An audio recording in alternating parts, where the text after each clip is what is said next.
Assalamualaikum warahmatullahi wabarakatuh. Welcome back to my channel. Pada video kali ini saya akan melanjutkan pembahasan soal simulasi UTBK 2024 dari Kemdikbud.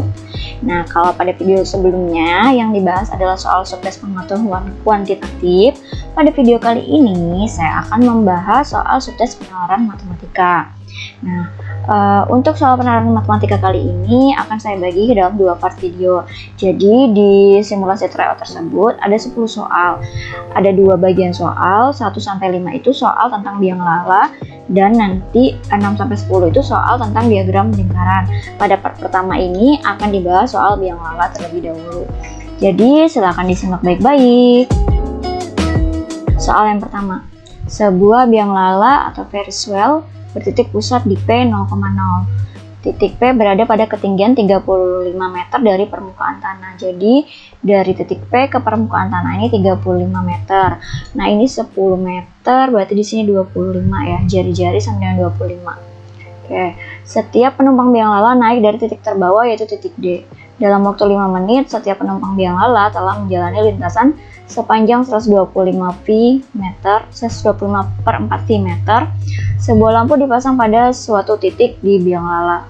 Oke, biang lala berputar satu putaran dalam waktu berapa menit? Nah, tadi di sini dijelaskan dalam waktu 5 menit itu berputar sepanjang 125 per 4 V. Jadi kita cari dulu kecepatannya ya. V sama dengan S per T. Kecepatan sama dengan jarak dibagi waktu. Jarak yang telah dilalui 125 per 4 V dibagi waktunya 5 menit.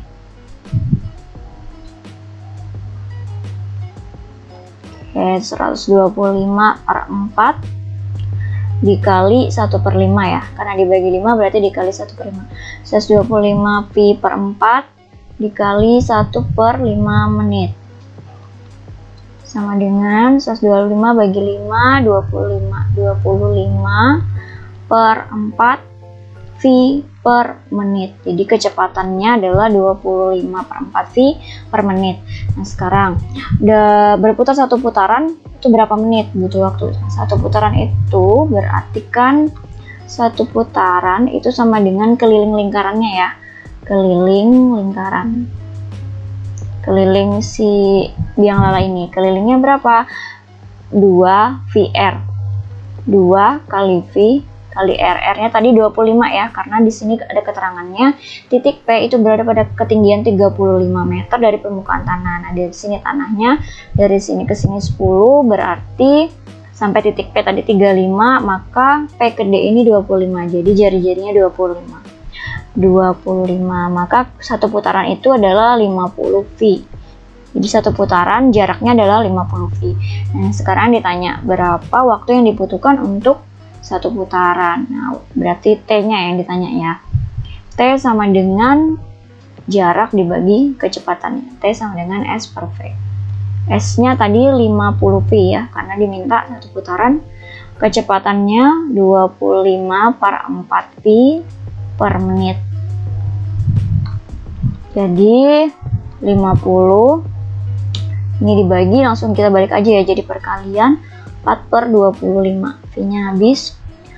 50 bagi 25 itu 2, berarti 8 menit. Maka satu putaran itu 8 menit. Oke, soal selanjutnya. Nah, sama. Tapi pertanyaannya di sini, pada suatu saat seseorang berada pada titik B, 20 menit kemudian dia berada pada titik yang jaraknya ke garis AC adalah, jadi yang dicari setelah 20 menit. Nah, nanti jarak titik orang tersebut ke garis AC itu berapa? Nah, sekarang tadi kan di soal sebelumnya kita peroleh satu putaran itu 8 menit. Nah, di sini yang ditanya adalah 20 menit kemudian. Jadi kita cari berapa putaran orang itu sudah mengelilingi biang lala ini. Jadi 20 menit dibagi 8 menit ya, berapa putaran? 20 per 8 itu 2, 4 per 8 ya. Ini 20 bagi 8, 2, 16, 4, jadi 24/8 atau 2,5 putaran. Nah, dari titik B, kalau satu putaran kan kembali ke titik B lagi, 2 putaran kembali ke titik B lagi, jadi yang dihitung adalah setengah putarannya saja. Nah, dari titik B setengah putarannya adalah ke titik D, jadi orang tersebut berada pada titik D setelah 20 menit. Nah, jarak titik D ke garis AC, jarak titik D ke garis AC adalah DP ya, jaraknya adalah DP. DP sama dengan jari-jari, jari-jarinya berapa? 25 meter, maka jawabannya adalah 25. Oke, selanjutnya soal ketiga. Nah, ini soal isian. Oke, sama dengan yang tadi, pertanyaannya berbeda. Misalkan QR adalah tiang dengan tinggi 5 meter. Di sini jarak terjauh antara lampu dengan titik Q adalah, nah, lampunya itu misalkan dari titik A ya. Lampunya itu bergerak ke sini. Nah, yang terjauh adalah di sini, di pertengahan. Yang terjauh ini adalah lampu terjauh dari titik Q. Nah, sekarang kita misalkan titik S, kita cari titik S. Jarak titik Q ke titik S itu berapa? Itu yang harus kita cari. Oke, sekarang kita bentuk segitiga ini dari Q ke titik pusat ya, titik pusat P. Tadi jari-jari 25. Nah, di sini ini 5 meter, berarti ini juga 5.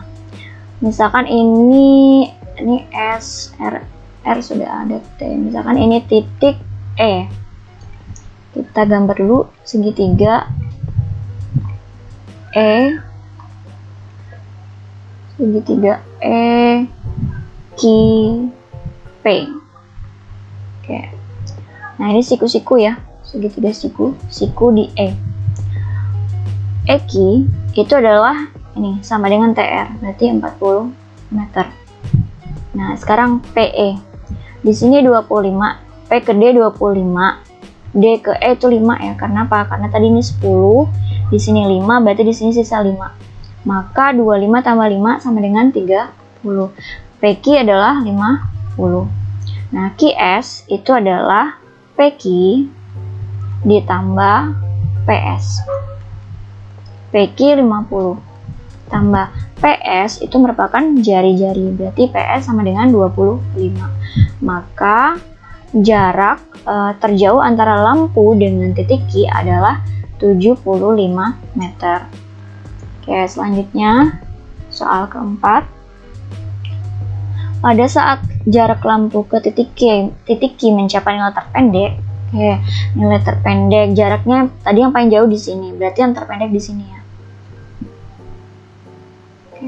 Panjang bayangan tiang QR. Nah, semakin dekat lampu itu maka tiang QR itu bayangannya akan semakin panjang seperti ini. Misalkan ini titik Q aksen, maka yang kita cari adalah R Q aksen itu berapa panjangnya. Untuk mencari panjang RQ aksen, kita bentuk dulu segitiga ini. Kita teruskan segitiganya, segitiga PT Q aksen. Ini PT Q aksen.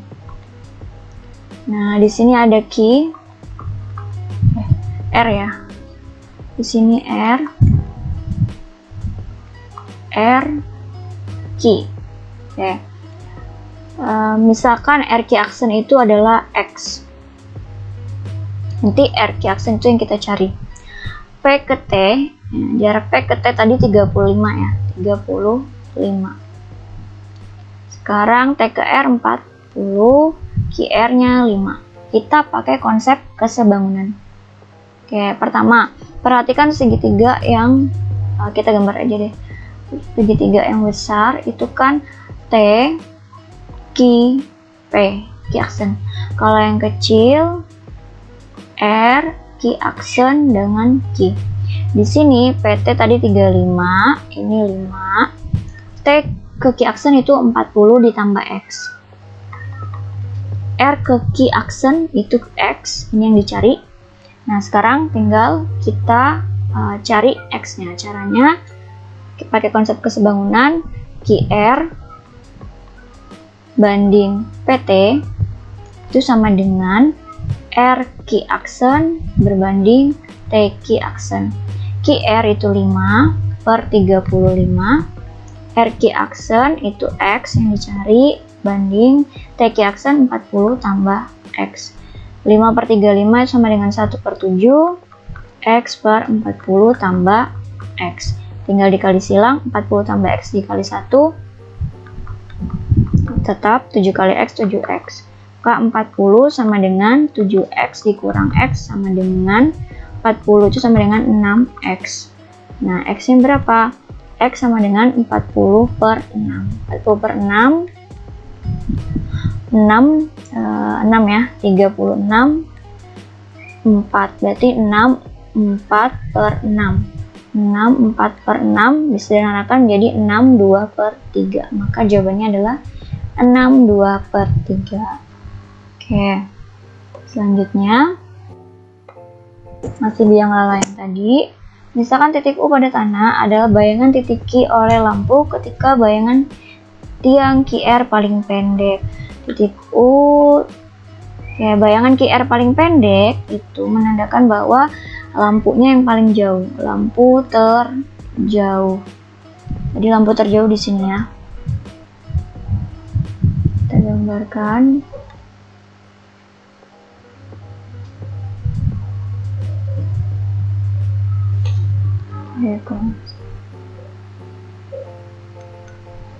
Lampu terjauh di sini. Nah, misalkan di sini titik U ya. Kita perpanjang dulu. Oke. Titik V adalah pada tanah adalah bayangan titik Q ketika bayangan kiri panjang. Berarti ini yang lampunya paling dekat di sini. Maka bayangannya akan semakin panjang. Ini titik V di sini. Titik V ya. Ya, titik A aksen. Nah, aksen bayangan ketika lampu berada pada titik A, misalkan di sini. Titik B, di sini ada titik B ya. B aksen itu ketika, nah ini di sini B aksen. Oke. Ketika lampu berputar mulai dari titik A, urutan posisi bayangan titik Q di tanah adalah, nah di sini ada panah ya. Berarti nanti biang lalanya ini berputar dari rutenya AD CB seperti itu. Dari titik A ke titik D, C, B. Oke, misalkan lampunya dari titik A. Lampu dari titik A maka bayangannya adalah A aksen. Setelah dari A aksen, dia ke titik D dan ke titik ini ya, yang paling dekat berarti yang tadi bayangannya paling panjang yaitu titik V. Selanjutnya dia berputar ke titik B. Berarti bayangannya adalah B aksen. Seperti itu. Tapi dari titik V ke B aksen itu kita melalui titik A aksen dulu, baru setelah itu ke B aksen. Seperti itu. Nah, setelah dari B aksen kita ke titik yang paling panjang tadi, titik U, bayangan U. Setelah dari U baru kembali ke titik A aksen. Nah, dari U ke A aksen itu kan melewati B. Jadi B aksen dulu, setelah itu baru A aksen seperti ini. Maka jawabannya adalah yang ini. Sekian dulu pembahasan soal penalaran matematika part 1 pada video kali ini. Semoga apa yang saya sampaikan mudah dipahami dan dapat bermanfaat. Terima kasih telah menonton video saya. Jangan lupa like, comment, share, dan subscribe. Dan tunggu video selanjutnya.